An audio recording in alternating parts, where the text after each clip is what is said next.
الأحداث الأخيرة التي شهدها قضاء طوس هرماتو بمحافظة صلاح الدين من اشتباكات بين الشرطة الاتحادية وقوات البيشمركة والخلافات الموجودة بين المركز والإقليم، سياسيون رأوا أن في حال تفاقم الأزمة بين الطرفين فسيكون الخاسر الأول والأخير هي كركوك، وأن باقي محافظات البلاد ستتأثر أيضا في حال عدم إيجاد حل لهذه المشكلة. كركوك سوف تتأثر بهذه المشاكل، كون كركوك هي سوف تكون المحور لطوس هرماتو أو الحكومة الاتحادية.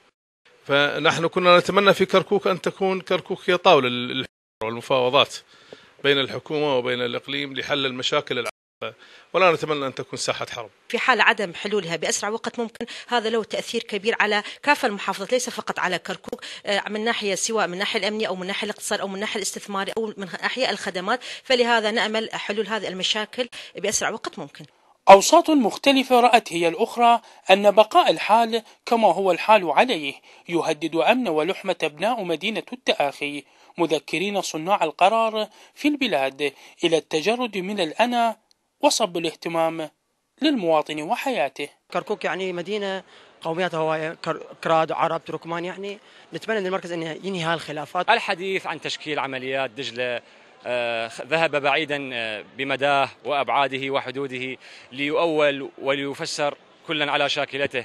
الموقف الكردي لا زال خوفا، لا زال يخاف من هذه القوات وتواجدها، والموقف الحكومة الاتحادية لا زال يؤكد وينص على شرعية ودستورية تواجد هذه القوات في أي منطقة من مناطق البلاد، باعتبار العراق واحد من أقصاه إلى أقصاه.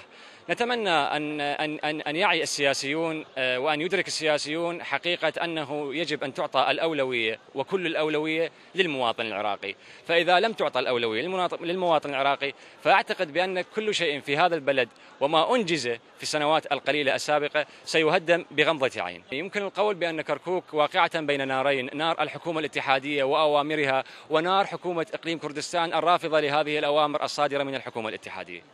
خلافات حامية الوطيس تشوب المواقف والمهاترات الإعلامية المتقاطعة فيما يخص موضوع كركوك وأمنها، وهو ما ألقى بظلاله سلبا على محافظة كركوك بأرضها وأهلها. من مدينة كركوك، نجف أوغلو، الغدير الفضائية.